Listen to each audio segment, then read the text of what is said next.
A very good evening and welcome to this week's first edition of Primetime News. I'm Michael Madimba. Leading our bulletin tonight,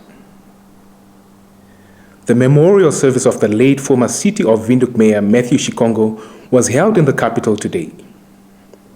The Namibia Press agencies Helvi Ayambo and Eska Kamanya were the event to cover the story.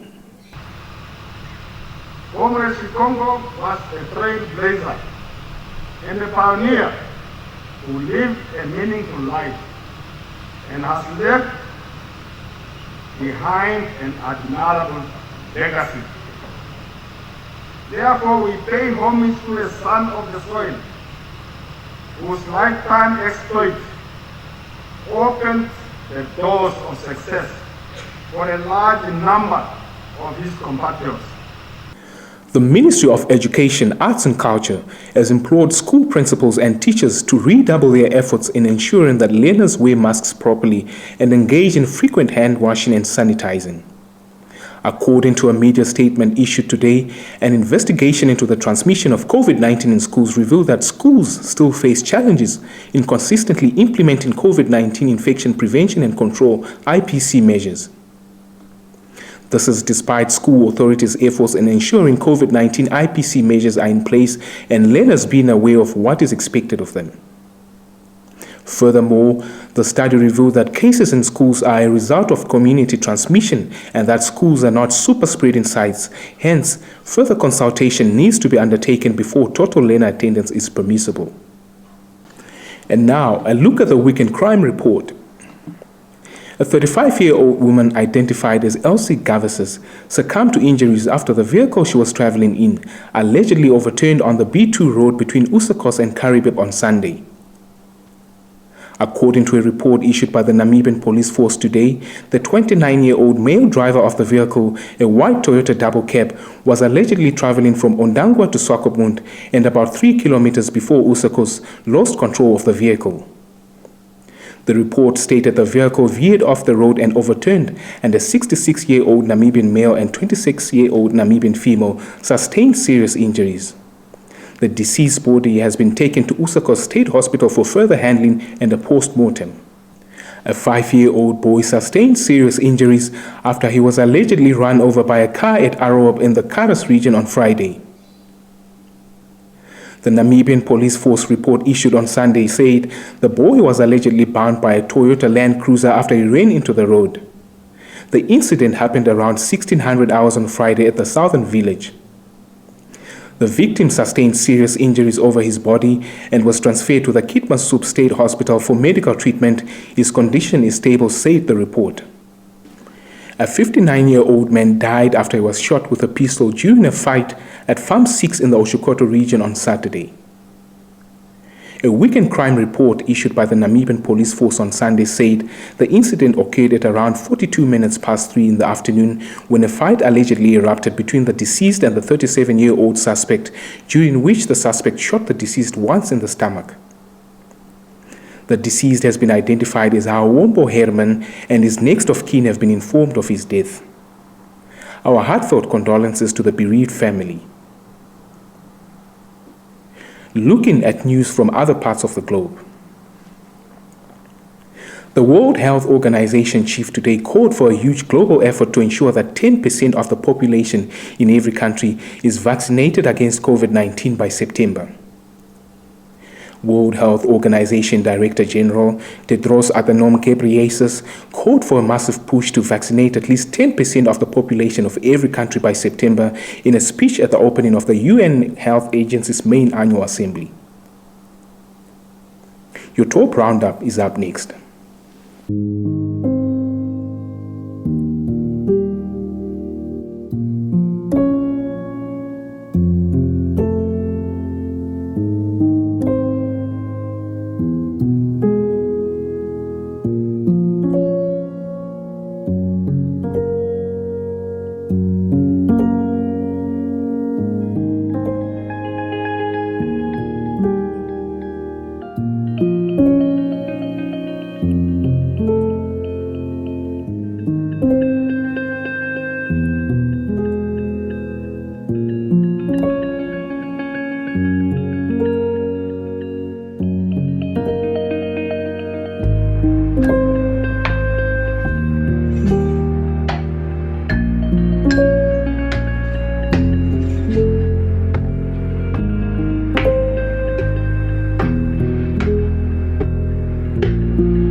Leading tonight's business and economics news.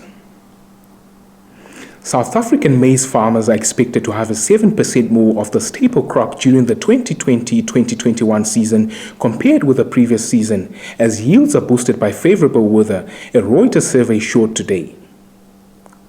South Africa's Crop Estimates Committee is expected to forecast the 2020-2021 maize crop at 16.413 million tons, up from the 15.300 million tons harvested last season, the average estimate of 5 traders and analysts showed. The forecast is 2% higher than the CEC's April forecast of 16.095 million tons. Pfizer today said it has started immunizing the first patients in a new study looking at administering the company's 20-valent pneumococcal conjugate vaccine candidate following a booster dose of the Pfizer-BioNTech COVID-19 shot. The study will include 600 adults over 65 years who will be recruited from the late-stage study of the Pfizer-BioNTech COVID-19 vaccine and who have received their second dose of the vaccine at least 6 months prior to entering the co-administration study, the company said. Automakers Renault, its alliance partner Nissan Motor Company, and Hyundai Motor Company face temporary factory closures in India due to growing unrest among workers concerned about rising COVID-19 cases. Workers at Renault Nissan's car plant in the southern state of Tamil Nadu will go on strike on Wednesday because their COVID-related safety demands have not been met, a union representing the workers told the company in a letter today. Hyundai, meanwhile, has agreed to send its workers on 5 days leave starting on Tuesday, during which time its plant also in Tamil Nadu will remain shut, said the president of the Hyundai Motor India Employees Union. The unrest highlights the challenges companies face in India amid a huge wave of COVID-19 infections and a shortage of vaccines, which is making employees more fearful. Tamil Nadu is one of the worst hit states with more than 30,000 cases a day last week. The state, an auto hub known as India's Detroit, has imposed a lockdown until 31 May but allowed some factories, including auto plants, to continue operating. It's time for the economics roundup.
A look into the world of sports.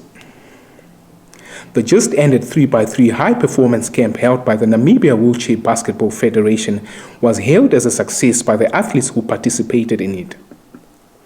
The camp, held from 19 to 23 May, was used to select the men's national team that will represent Namibia at the 2022 Commonwealth Games qualifiers set for September in Johannesburg, South Africa.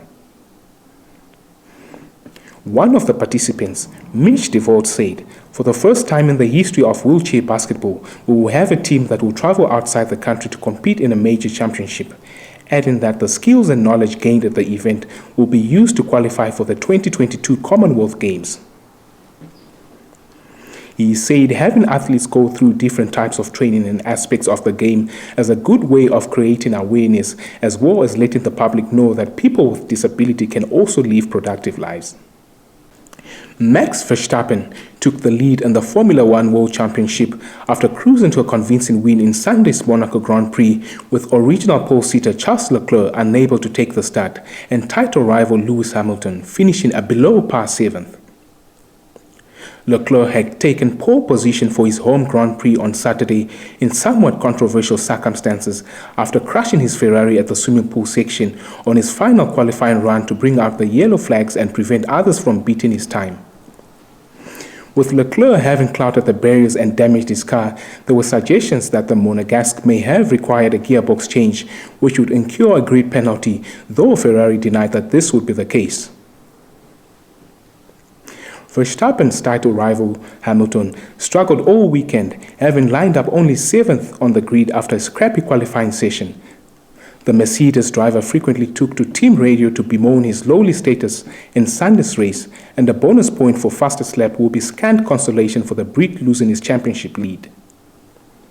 Robert Lewandowski scored his 41st goal of the campaign in Bayern's 5-2 victory over Augsburg to break Gerd Muller's single-season scoring record from 1971-72, while Werder Bremen were relegated to the second division after losing 4-2 to Borussia Mönchengladbach in the Bundesliga's final round of matches on Saturday. After equaling Muller's long-standing record last Saturday, all eyes were once again on Lewandowski, who was on his hunt for a new record from the starting whistle. The record German champions needed only 9 minutes to break the deadlock, with great assistance from Augsburg's Geoffrey Goelu, who accidentally cleared Serge Gnabry's dangerous square pass into the wrong goal with just 9 minutes played. Although Bayern had nothing more to prove after clinching their 9th consecutive Bundesliga title 2 weeks ago, the champions continued on the front foot and made it 2-0 in the 23rd minute when Gnabry headed home after Lewandowski and Kingsley Coman missed from close range. Stand by for your sports roundup.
That's all the news we had for you this evening. We thank you for tuning in. Give us a thumbs up and share. If you're new to this channel, please don't forget to subscribe. Also click on the notifications bell to stay posted on the latest happenings locally and globally. From myself and the entire team, wishing you a blessed Africa Day tomorrow. Catch us on Wednesday for your primetime news dose. Good night.